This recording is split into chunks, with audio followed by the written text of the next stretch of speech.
Now that we have all of the elements on the form that we want, we need to process the new ones and also maintain their state.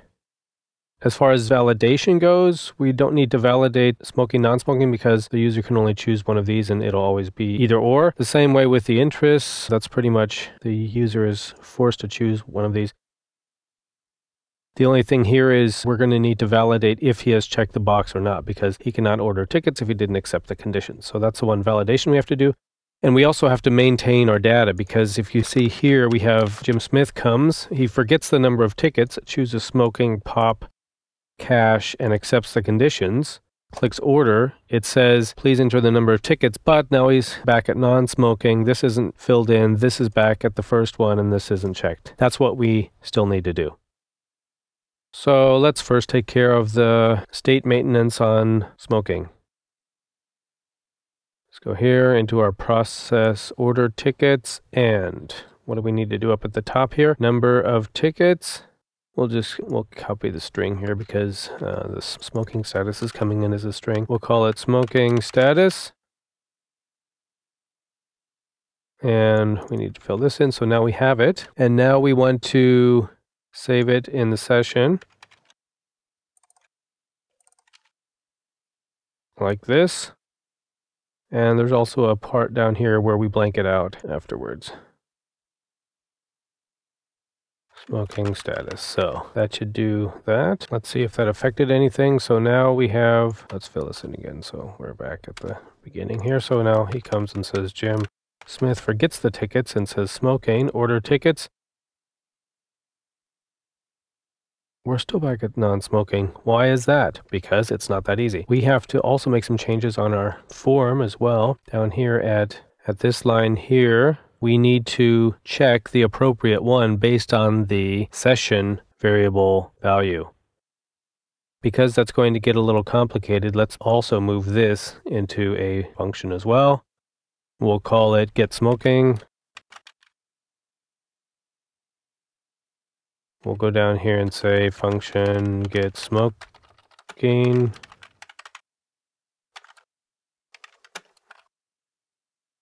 And now we have this here. So basically we have the same thing. Let's check. Yeah, so now we're still at the same place where we were before, but now we have our code in one spot here. So let's basically break this up into two just so that we can see that there are two choices.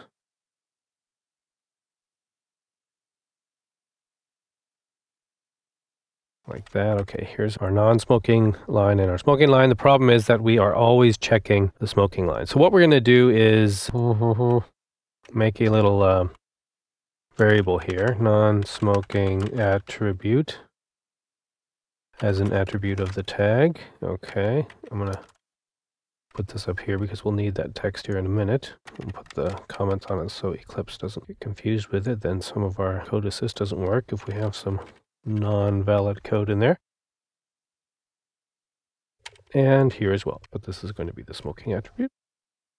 Okay. And then up here, we need to get the session variable into a variable. I always do that just to make it nice and easy to look at and read. So we're getting the session variable, and the session variable is called smoking status. How do I know that? It was in here. Session variable smoking status, right? Okay. Now, we need to define right here, define the check attribute, if it's checked or not. So here we go. If smoking status equals smoking, well then we should do something. What should we do? Let's see, the non-smoking attribute is nothing since we don't want it to be checked. And the smoking attribute is, and this is the text that we've been saving here, is that. Okay. And basically the opposite for the opposite case. Non-smoking, if it's non-smoking, then this gets the checked, and that should be it. So now let's test it. So Jim comes again. Jim comes again. Here, let's do this just so we can start from the beginning. Jim comes again. Jim Smith. And he forgets his number of tickets and says that he's a smoker. Orders the tickets. It says, Jim Smith, please enter your number of tickets. And it remembers that he is someone who wants to sit in the smoking section. We don't need to validate smoking, non-smoking, so we're done with that one. Now, the multiple choice element. This one is handled a little differently. Let me show you how. We're going to do it here as well. We'll make it a section here, handle the multiple input string. Now, there is no text filter for this array that's coming in.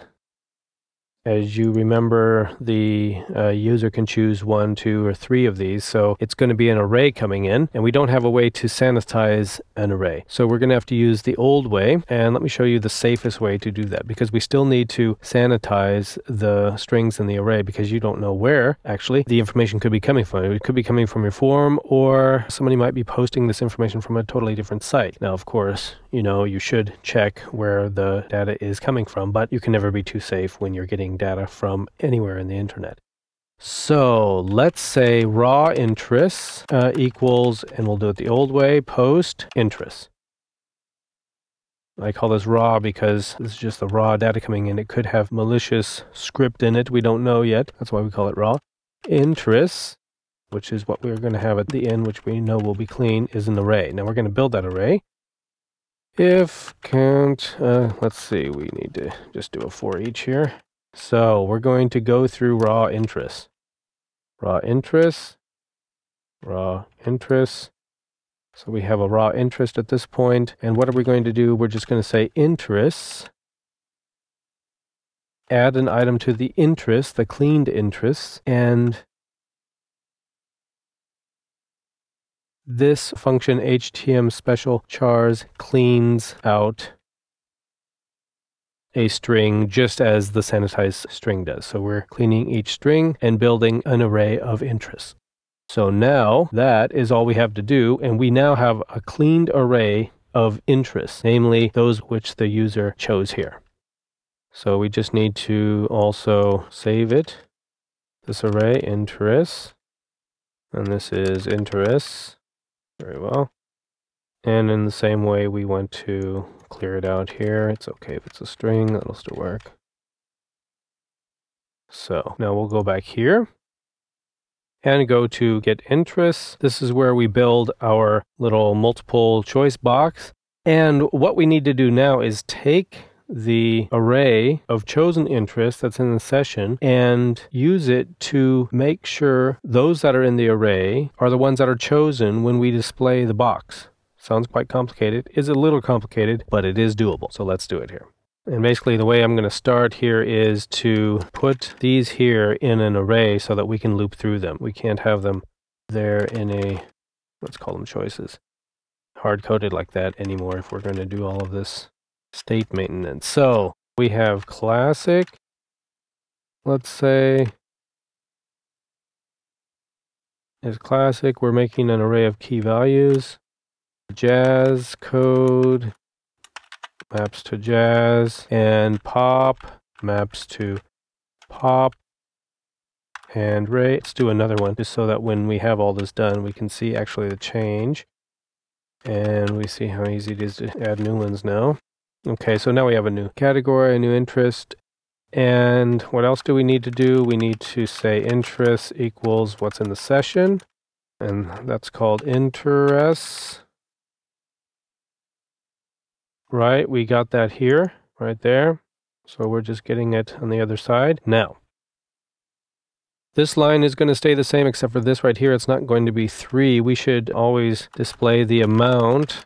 And now that we have this in an array, we can just say count. And so now it'll be 4 because there's 4. If we put another one in, it'll be 5. So that'll be automatic. And now instead of displaying all these like this, we're going to do a for each on choices.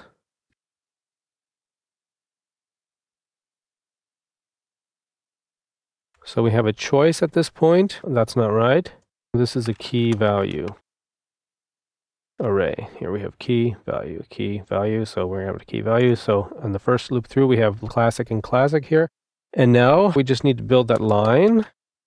build the line. Now this is going to be basically this, what we had here. But this is not static anymore, it's dynamic. We'll put in the value here. There. So just as a check of what we've done so far, this should actually display the 4 choices. Let's see. And it does. Very nice. But now we have to use what's in this array here to select the ones that they already selected on the form before they sent it to the processing form, which came back here. Okay. What we need to do is check to see if the key is in this array. If it is, then we need to set attribute called selected equals selected. So find out if it is selected, this key. If in array key interests, and this means if this key, for instance, classic, is in this array, then selected attribute equals space selected equals selected. There we go. And that's all. Else it equals nothing. Blanco.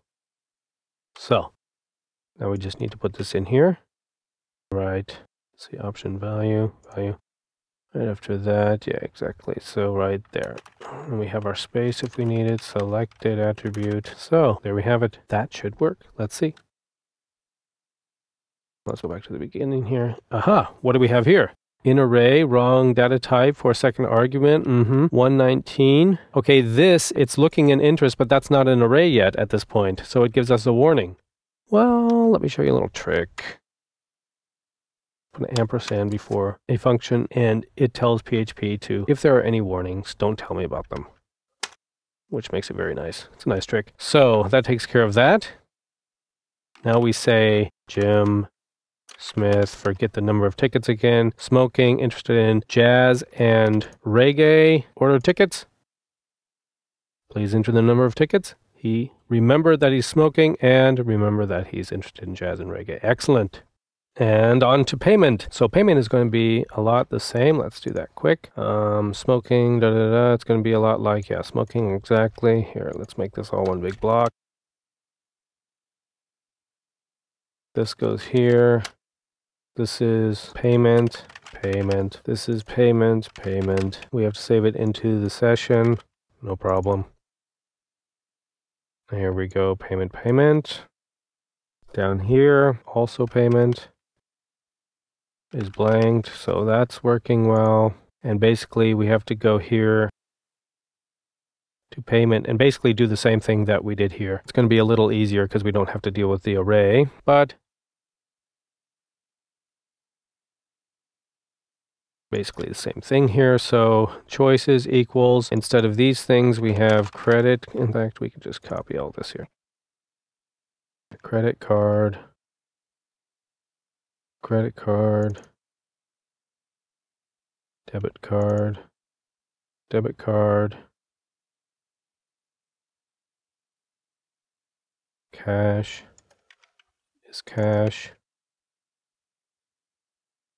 Don't need reggae anymore. So we'll keep one of those. So now we have that, and we need to go through all the choices here for each. Here for each. Choices, choices, choice. Now we have each choice here. That's not right either. Key value is what this is. So we have a key value here, and then find out if it is selected. If the key, and we just have to say equals payment. This is payment now. Yes, like that. So if key equals payment, then what do we need to do? We need to build the selected attribute. And it's going to simply be selected equals selected again. So else, just call it this way, selected attribute equals nothing. Okay. And then we basically need this here, put it up here. build line, and it's going to look like that. What do we need to put in there? First of all, we need the key and the value.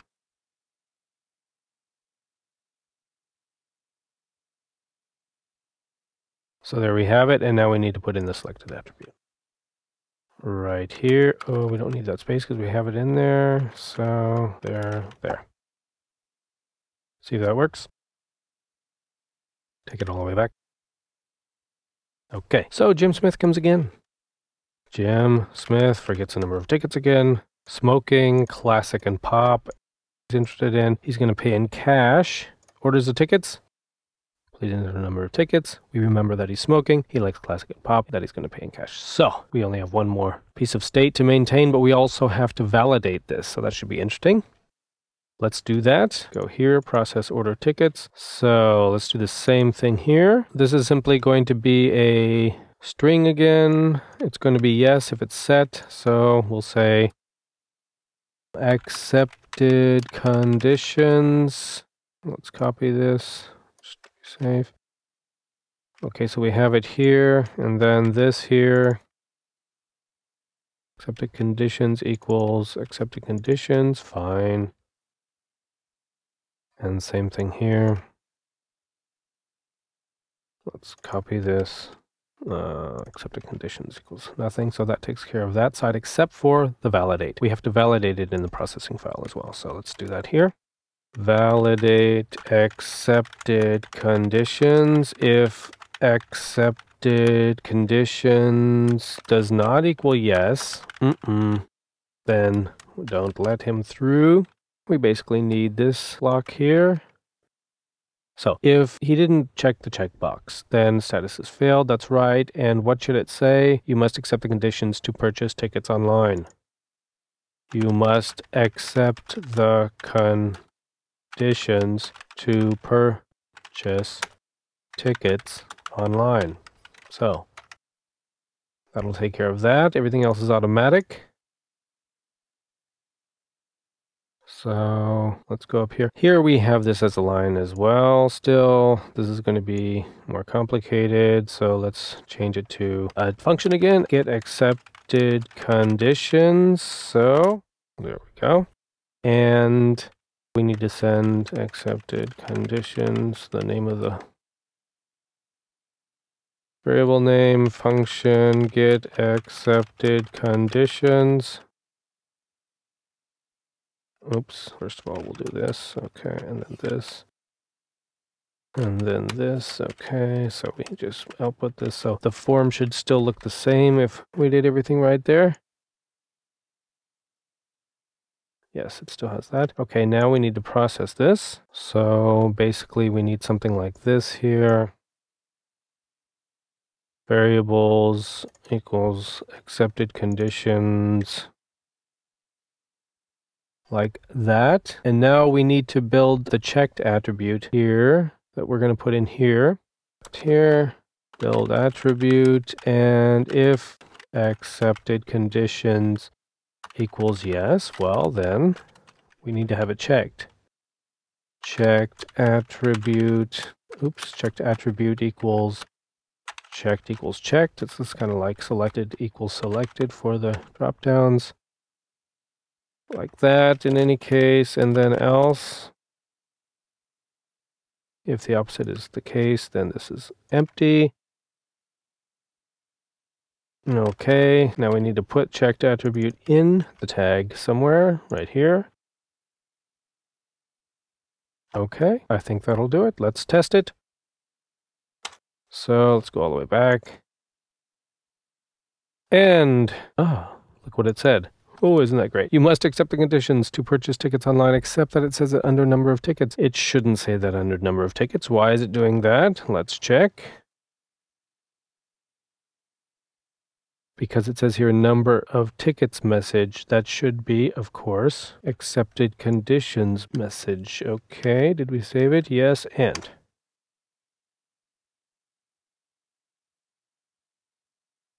So we have to start this all over, order the tickets.